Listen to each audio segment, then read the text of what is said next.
ಗಾಲೆಯಲ್ಲಿ 165 ರನ್ಗಳ ಬಿಗ್ ಮಾರ್ಜಿನ್ನಲ್ಲಿ ಗೆದ್ದು ಬೀಗಿದ್ದ Bharat ಕೊಲಂಬೋದಲ್ಲಿ innings plus runs ಜೊತೆಗೆ ಮ್ಯಾಚ್ ವಿನ್ ಆಗುತ್ತೆ ಅಂತ ಎಲ್ಲರೂ ಕೂಡ ಪ್ರೆಡಿಕ್ಟ್ ಮಾಡಿದ್ರು.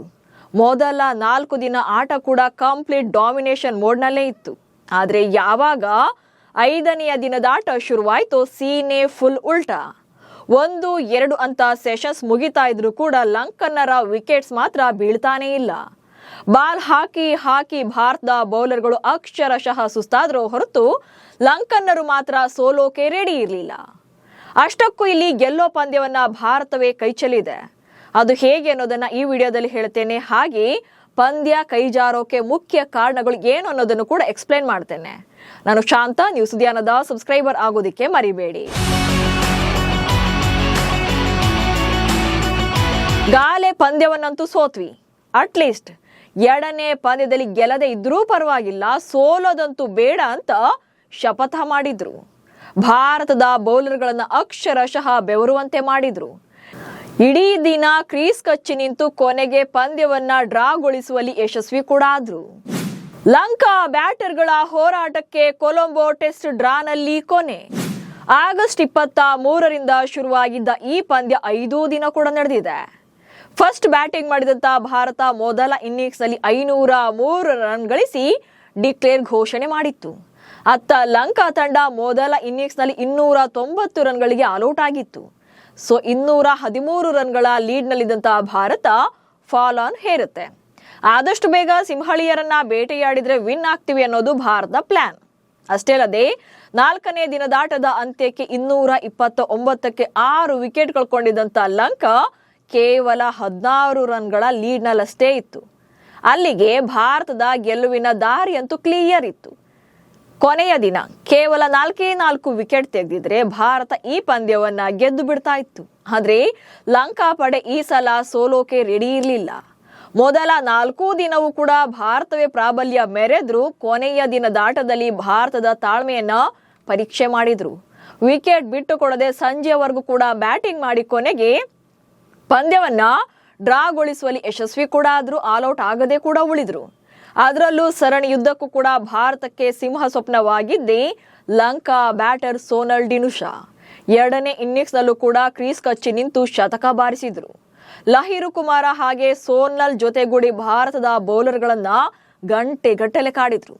ಅಂತಿಮವಾಗಿ ಭಾರತಕ್ಕೆ ಗೆಲ್ಲೋ ದಾರಿಯೇ ಮುಚ್ಚೋಯ್ತು. ಸೊ ಪಂದ್ಯದ ಮ್ಯಾಚ್ ಟರ್ನಿಂಗ್ ಮೂಮೆಂಟ್ಸ್ ಏನೆಲ್ಲ ಅನ್ನೋದನ್ನ ನೋಡ್ತಾ ಹೋಗೋಣ.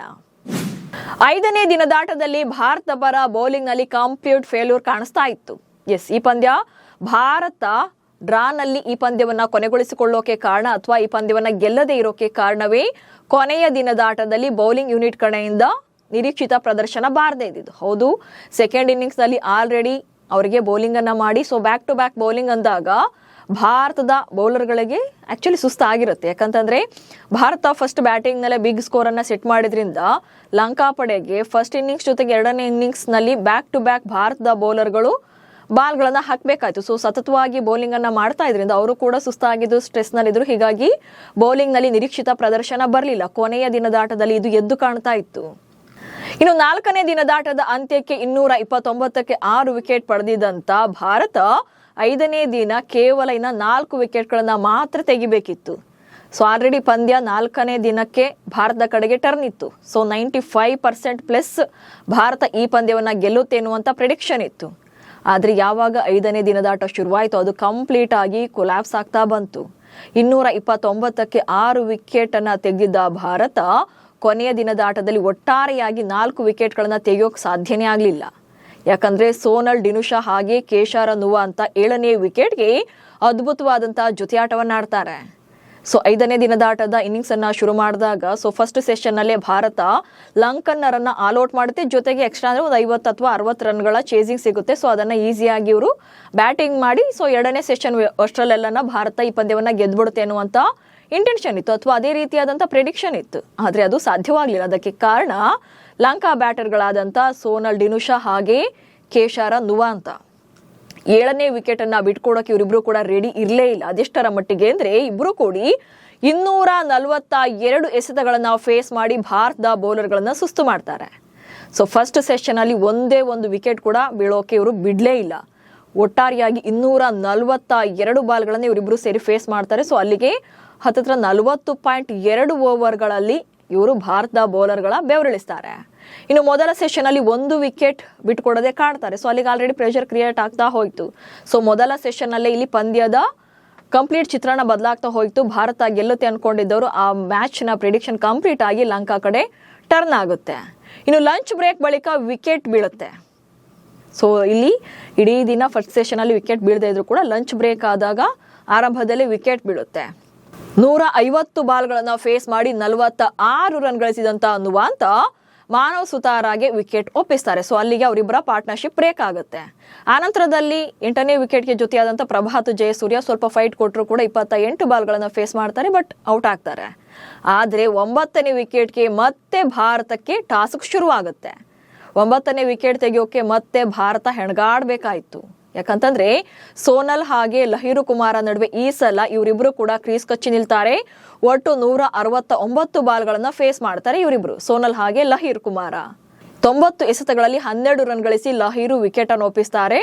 ಸೊ ಇಲ್ಲಿ ನೋಡಿ ಮೇನ್ ಆಗುವಂಥದ್ದು 169 ಬಾಲ್ಗಳನ್ನ ಫೇಸ್ ಮಾಡುವಂಥದ್ದು. ಅದರಲ್ಲೂ ಕೂಡ ಲಹಿರು ಕುಮಾರ 90 ಬಾಲ್ಗಳನ್ನ ಫೇಸ್ ಮಾಡ್ತಾರೆ. ಸೊ ಅಲ್ಲಿ ಅವರು ನಂಗೆ ರನ್ಸ್ ಬೇಡವೇ ಬೇಡ ಗುರು, ನನಗೆ ಜಸ್ಟ್ ಬಾಲ್ಗಳನ್ನ ಫೇಸ್ ಮಾಡ್ತೀನಿ, ವಿಕೆಟ್ ಅನ್ನು ಉಳಿಸ್ಕೊಳ್ತೀನಿ, ಜಸ್ಟ್ ನಾನು ಡಿಫೆನ್ಸ್ ಮಾಡ್ಕೊಳ್ತೇನೆ ಅಂತೇಳಿ ಪ್ರತಿ ಬಾಲ್ನ ವೇಸ್ಟ್ ಮಾಡ್ತಾರೆ. ಜಸ್ಟ್ ಅವರು ಕ್ರೀಸ್ ಕಚ್ಚಿ ನಿಲ್ಲೋದಷ್ಟೇ ಅವರಿಗೆ ಇಂಪಾರ್ಟೆಂಟ್ ಇರುತ್ತೆ. ಅದನ್ನ ಯಶಸ್ವಿಯಾಗಿ ಕೂಡ ನಿಭಾಯಿಸ್ತಾರೆ. ಇನ್ನು ಅಸಿತಾ ಫರ್ನಾಂಡೋ ಔಟ್ ಕೂಡ ಆಗೋದಿಲ್ಲ, ಅವರು ಕೂಡ ಫೈಟ್ ಕೊಡ್ತಾರೆ, ಲಾಸ್ಟ್ ವಿಕೆಟ್ಗೆ ಜೊತೆ ಆಗ್ತಾರೆ. ಸೋನಲ್ಗೆ 24 ಬಾಲ್ಗಳನ್ನ ಫೇಸ್ ಮಾಡ್ತಾರೆ. ಬಟ್ ಯಾವುದೇ ರನ್ಸ್ ಬರದೇ ಇದ್ರು ಕೂಡ ವಿಕೆಟ್ ಒಪ್ಪಿಸೋಕೆ ಅವರು ರೆಡಿ ಇರಲಿಲ್ಲ. ಅಂದ್ರೆ ನಾವು ಆಲ್ ಔಟ್ ಆಗೋದೇ ಇಲ್ಲ ಅನ್ನೋ ರೀತಿಯಲ್ಲಿ ಅವರು ಕ್ರೀಸ್ ಕಚ್ಚಿ ನಿಲ್ತಾರೆ. ಹೀಗಾಗಿ ಅಂತಿಮವಾಗಿ ಭಾರತ ಲಂಕಾ ತಂಡವನ್ನ 2ನೇ ಇನ್ನಿಂಗ್ಸ್ ನಲ್ಲಿ ಇವನ್ ಆಲ್ ಔಟ್ ಕೂಡ ಮಾಡೋಕೆ ಸಾಧ್ಯನೇ ಆಗೋದಿಲ್ಲ. 264 ಎಸೆತಗಳಲ್ಲಿ 133 ರನ್ ಗಳಿಸಿ ಭಾರತದ ಗೆಲುವನ್ನೇ ಕಸಿದಂತ ಸೋನಲ್ ಡಿನುಷಾ. ಭಾರತದ ಪ್ರಮುಖ ಈ ಪಂದ್ಯ ಡ್ರಾ ಆಗೋಕೆ ಕಾರಣ ಅಥವಾ ಭಾರತ ಗೆಲ್ಲದೆ ಇರೋಕೆ ಕಾರಣವೇ ಸೋನಲ್ ಡಿನುಷಾ. 264 ಬಾಲ್ಗಳನ್ನ ಫೇಸ್ ಮಾಡಿರುವಂತದ್ದು. ಅಂದ್ರೆ ಅವ್ರು ಆಲ್ಮೋಸ್ಟ್ 4ನೇ ದಿನದ ಎಂಡಲ್ಲಿ ಕ್ರೀಸ್ಗೆ ಬಂದಿರ್ತಾರೆ, ಬ್ಯಾಟಿಂಗ್ ಶುರು ಮಾಡಿರ್ತಾರೆ. ಬಟ್ 5ನೇ ದಿನದಾಟದಲ್ಲಿ ಆರಂಭದಿಂದಲೇ ಅಂದ್ರೆ ಫಸ್ಟ್ ಓವರ್ನಿಂದಲೇ ಬಾಲ್ ಫೇಸ್ ಮಾಡಿದಂತ ಸೋನಲ್ ಇಡೀ ದಿನ ಅಂದ್ರೆ ಮ್ಯಾಚ್ ಎಂಡ್ ಆಗೋವರೆಗೂ ಅಥವಾ ಡ್ರಾ ಆಗೋವರೆಗೂ ಕೂಡ ಕ್ರೀಸ್ನಲ್ಲೇ ಇದ್ರು. 133 ರನ್ಗಳನ್ನ ಕಲೆ ಹಾಕಿದ್ದಾರೆ. ಅಂಡ್ 2 ಪಂದ್ಯಗಳಲ್ಲಿ 3 ಶತಕ ಹಾಗೆ 1 ಅರ್ಧ ಶತಕ ಬಾರಿಸಿರುವಂತ ಸೋನಲ್ ಈ ಒಂದು ಶ್ರೀಲಂಕಾ ಹಾಗೆ ಭಾರತದ ಸರಣಿಯಲ್ಲಿ 2 ಪಂದ್ಯಗಳ 4 ಇನ್ನಿಂಗ್ಸ್ಗಳಲ್ಲಿ ಅವ್ರ ಬ್ಯಾಟಿಂದ 3 ಶತಕ ಬಂದಿದೆ, ಜೊತೆಗೆ 1 ಅರ್ಧ ಶತಕ ಬಂದಿದೆ. ಸೊ ಭಾರತದ ಬೌಲರ್ಸ್ಗೆ ಒಂದು ರೀತಿಯಾಗಿ ಅವರು ಸವಾಲಾಗಿ ನಿಂತದ್ದು. ಗಾಲೆಯಲ್ಲಿ ನಡೆದಿದ್ದಂತ ಮೊದಲ ಪಂದ್ಯದ ಮೊದಲ ಇನ್ನಿಂಗ್ಸ್ ನಲ್ಲಿ 168 ಬಾಲ್ಗಳನ್ನ ಫೇಸ್ ಮಾಡಿ 100 ರನ್ಗಳನ್ನ ಕಲೆ ಹಾಕ್ತಾರೆ. ಹಾಗೆ 2ನೇ ಇನ್ನಿಂಗ್ಸ್ ನಲ್ಲಿ 128 ಬಾಲ್ ಫೇಸ್ ಮಾಡಿ 84 ರನ್ಗಳನ್ನ ಕಲೆ ಹಾಕ್ತಾರೆ. ಹಾಗೆ ಈಗ ಕೊಲಂಬೋ ಟೆಸ್ಟ್ ನಲ್ಲಿ ಮೊದಲ ಇನ್ನಿಂಗ್ಸ್ ನಲ್ಲಿ 168 ಬಾಲ್ಗಳನ್ನ ಫೇಸ್ ಮಾಡಿ 103 ರನ್ಗಳನ್ನ ಕಲೆ ಹಾಕಿದ್ರು. ಅಂಡ್ ಈಗ 2ನೇ ಇನ್ನಿಂಗ್ಸ್ ನಲ್ಲಿ 264 ಬಾಲ್ಗಳನ್ನ ಫೇಸ್ ಮಾಡಿ 133 ರನ್ಗಳನ್ನ ಕಲೆ ಹಾಕಿದ್ದಾರೆ. ಸೊ ಅಲ್ಲಿಗೆ 2 ಪಂದ್ಯಗಳ 4 ಇನ್ನಿಂಗ್ಸ್ ಇಂದ ಟೋಟಲ್ ಆಗಿ 420 ರನ್ಗಳನ್ನ ಕಲೆ ಹಾಕಿರುವಂತದ್ದು. ಸೊ ಇಲ್ಲಿ ನೋಡಿ ಅವರೊಬ್ಬರ ಬ್ಯಾಟ್ ಇಂದಲೇ ಇಷ್ಟು ರನ್ಸ್ ಬಂದಿದೆ. ಸೊ ಆಲ್ಮೋಸ್ಟ್ ಅರ್ಧಕ್ಕಿಂತ ರನ್ಸ್ ಜಾಸ್ತಿ ಅವರೊಬ್ಬರಿಂದಲೇ ಬಂದಿದೆ ಲಂಕಾ ಪರವಾಗಿ. ಇನ್ನು ಮೊದಲ 4 ದಿನ ಭಾರತದ ಪರ್ಫಾರ್ಮೆನ್ಸ್ ಚೆನ್ನಾಗಿದ್ರು ಕೂಡ 5ನೇ ದಿನ ವೀಕ್ ಅನಿಸಿತ್ತು.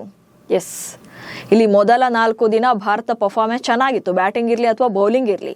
ಆದರೆ 5ನೇ ದಿನದಾಟದಲ್ಲಿ ಬೌಲಿಂಗ್ ಡಿಪಾರ್ಟ್ಮೆಂಟ್ ಫುಲ್ ವೀಕ್ ಆಗಿ ಕಾಣಿಸ್ತಾ ಇತ್ತು. ಅದರಲ್ಲೂ ಕೂಡ ಯಾರು ಕೂಡ ವಿಕೆಟ್ ಟೇಕರ್ ರೀತಿಯಾಗಿ ಕಾಣಿಸ್ಲೇ ಇಲ್ಲ.